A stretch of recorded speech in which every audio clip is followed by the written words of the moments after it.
you're dealing with grief as a sibling, and I know for parents have experienced that. Mm-hmm. Everyone deals with grief differently, and there's really no proper way to deal with it. There's healthier ways than others, but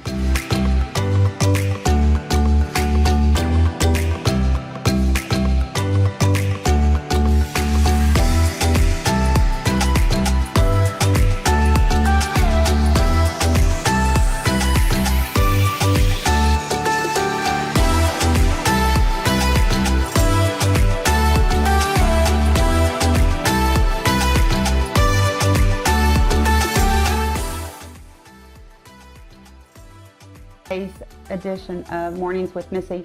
Today's episode is going to be very special for multiple reasons.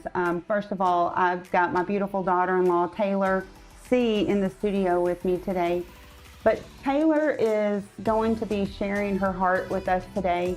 So if you have ever dealt with depression, suicide, or living with the after effects of that, you are not going to want to miss today's episode.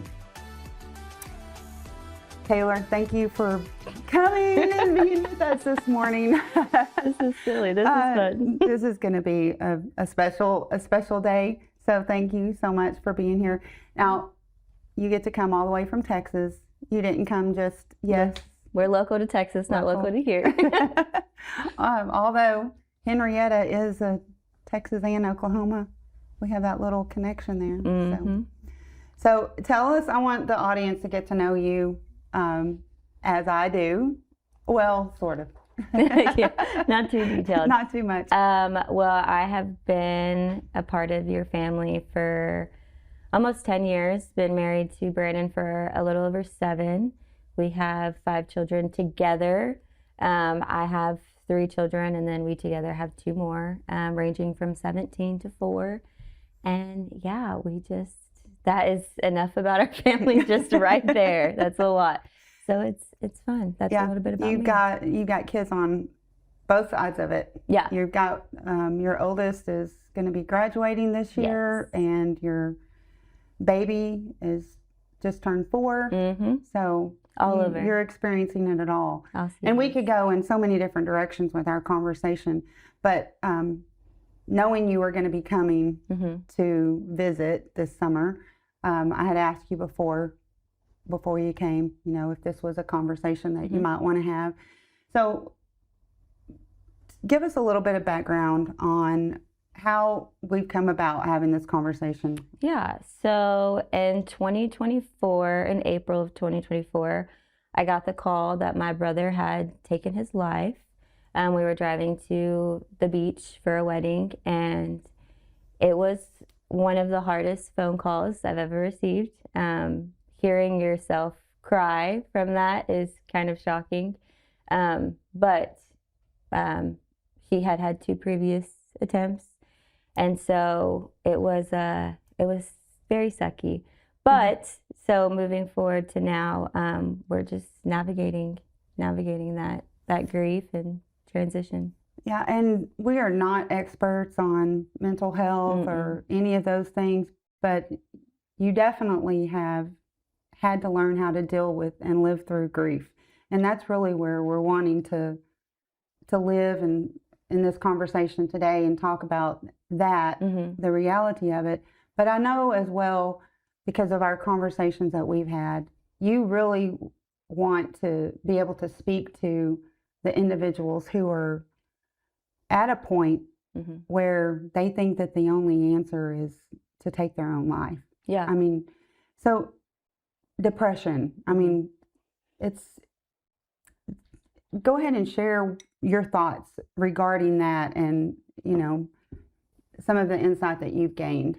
Yeah, I still feel very much so like I don't know what it feels like to I dealt with depression and being on this side of grief, it's definitely tough, but I don't know what it's like to not want to be here. But I can tell you what it's like to be left behind, and it sucks. It's hard. And I think people who are dealing with suicide ideation should know that. We all have consequences for our actions. That doesn't change whether we're here or not here. a consequence to not being here anymore and taking your life is the after effects of what it does to those left behind. And we have to spend the rest of our lives picking ourselves back up, and people who are dealing with that should know that, it's hard. Yeah. You gave a great analogy of the sand and how grief filters into every part of your life. Mm-hmm. Yeah, it's like a bag. Your life is like a bag of sand, and you can have this beautiful white sand, but grief is this black sand that shows up, and it just filters in, and it never stops, and you'll always find those black pieces in that beautiful white sand. Yeah, when you're not expecting it. When you're not expecting it. Yeah,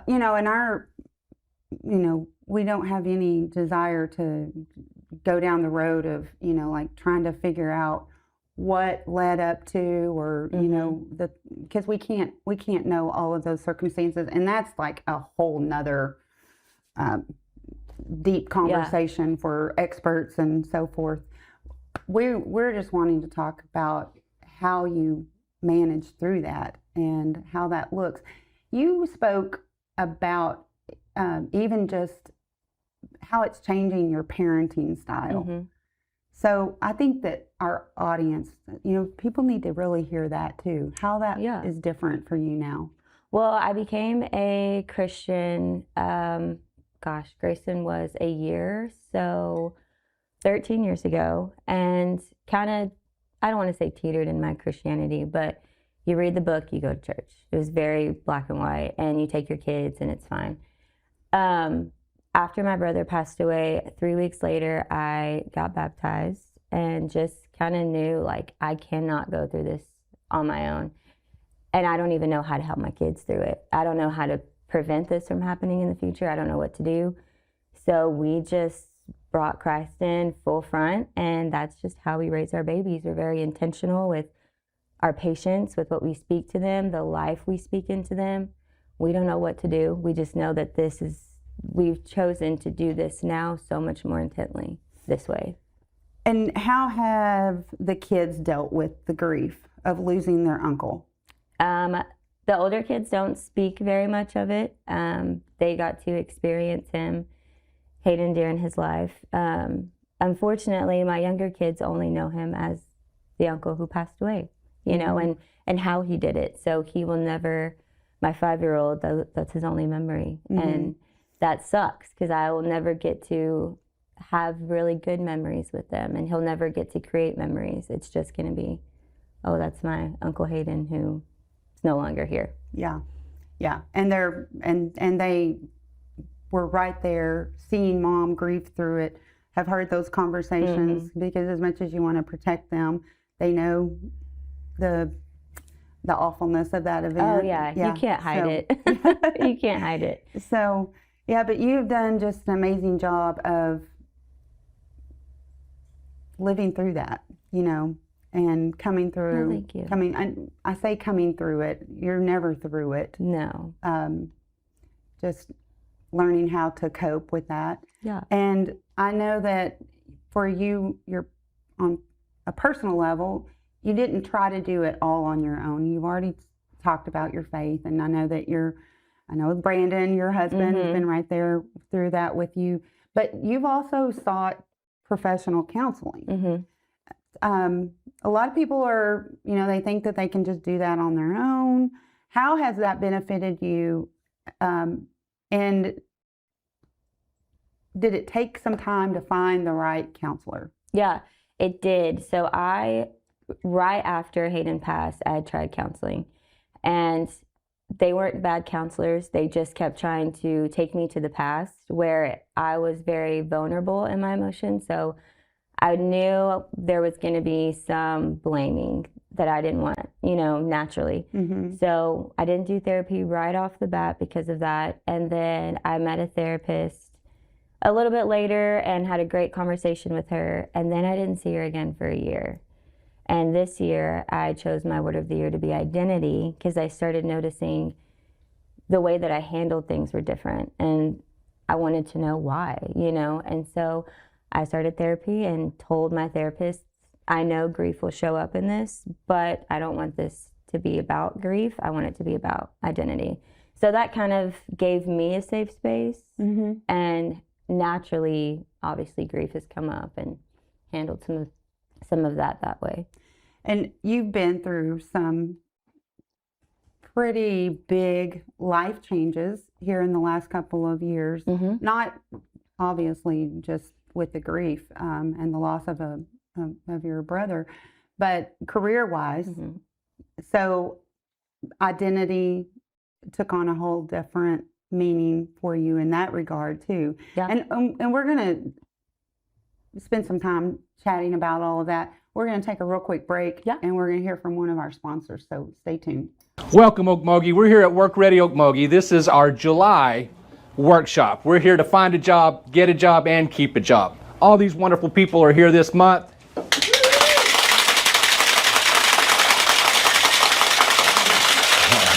If you're in the Okmulgee area and you'd like to start your next career, come on down to Work Ready Okmulgee and let us help you. We're here at 7th and Grand. You can reach us at 539-286-6136 or click our banner on okmulgeelogonews.com. Thank you. All right, we're back. Taylor, let's talk about more of that support system that you relied on through this process of healing. Yeah, so you had brought up Brandon, and I did want to touch on that because being a mom of 5 and going through grief that hits so traumatically and out of nowhere, you don't know what it's going to do to you. And it was really tough. And my husband, having 5 kids and raising these babies, really had to step up. My family had to step up. And there were days where I just couldn't, and my husband works a full-time job, and taking care of your wife as another child almost is kind of crazy, but it was so necessary. My community was necessary, my church was necessary, my husband was necessary. Just wouldn't have made it without that. And you're dealing with grief as a sibling, and I know for parents have experienced that. Everyone deals with grief differently, and there's really no proper way to deal with it. There's healthier ways than others, but grief is unique to each individual that's experiencing it. So in your family, how have you seen, or just friends that you know who have experienced loss, how have they dealt with it differently, that you could speak to, or that you would give advice to someone who's dealing with that? I would just say you have to be honest. You have to be honest with yourself, and you have to be honest with those around you, because you will hurt people if you're not honest. It's gonna make me cry. Your son, my brother-in-law, Nathan, losing a sibling. I'm very close with Nathan. I didn't talk to Nathan for 3 months, maybe, because I just couldn't. That was so hurtful to him, So being honest with the people around you about what you need and where you're at is the best thing. Yeah, and it was, you just couldn't speak to him because that bond that those two brothers have. Oh, I love Nathan the same as I love Hayden. Yeah. So it was just gut-wrenching. Yeah, very difficult. Yeah, that's good to hear. Yeah, and then 3 months later, Nathan is looking at me like, what the heck is going on? Where have you been? And I'm like, sorry, bud. Yeah. Couldn't even talk to you. Yeah, everybody has to walk through it. So so just being honest. And for those around, just be patient. Yeah. Because we're learning new things as new to grief. We're learning so many new things about ourselves too. So, depression is, and whatever it may be that leads up to someone getting to that point, it's depression, regardless of what may have been the cause. We did talk about in our conversations at the pool as we were watching the babies play, influences and how important it is to know about the influences that your children have in their lives. And you said something that was so wise is that your parenting is different now, because you said you can't just send your kids to the room and tell them to deal with whatever issue that they're having. You know, just go to your room and deal with it. Go figure it out. Really knowing like who their influences are, being able to talk to them about those things. And that's changed, and that's where I was headed earlier. Is, you know, you said that it's kind of changed how you parent, you know, and helping them deal with those emotions. So any added thing there, I've kind of taken your glory there with that conversation. Mentioned before which kid has been your most challenging, and I had said every single one. There's not an easy kid. So going back to that, and I said that to you as we're sitting in the restaurant having lunch, and we're at the point of a near emotional breakdown with one of them. One of them and myself, to be fair. But I say that because every child is so different. So their needs are different. The way they need to be spoken to is different. The patience is different. There are some kids you can say, you know what, you need a timeout, go to your room. My kids just aren't like that. But I want to talk them through it because I don't know what to do to help them in the future, you know. One of the things I think my brother did was keep a lot of his emotions and feelings inward. And I think a lot of men feel like they have to do that. So just starting at a young age of what's going on. Tell me why you feel this way. Okay, you're mad. Let's figure out how to navigate through being upset. It's just sometimes emotions can be impulsive, and teaching them a different way. And again, each child is so different on how you have to do that. Yeah, I mean, you can have 5 kids raised in the same home, same values, same rules, and you've got to handle them different. You know, it's how we're wired by our maker. Yeah, you know, and learning how to train up a child in the way that he should go. Not, and there's lots of you know, discussion on that, but it's really about how they're wired, and then finding the best way to parent to that style. Not changing the rules. No, but that's so true, because me and Hayden grew up in the same house. And yet we are so very different in the way that we handle things. And so when I lost him, and then I looked at my kids, a new fear was unlocked of, oh my goodness, it doesn't matter if you come from the same home. You can still not know how to manage things or how to speak about things. Yeah, I mean, I know another family that I have become close to. Same thing.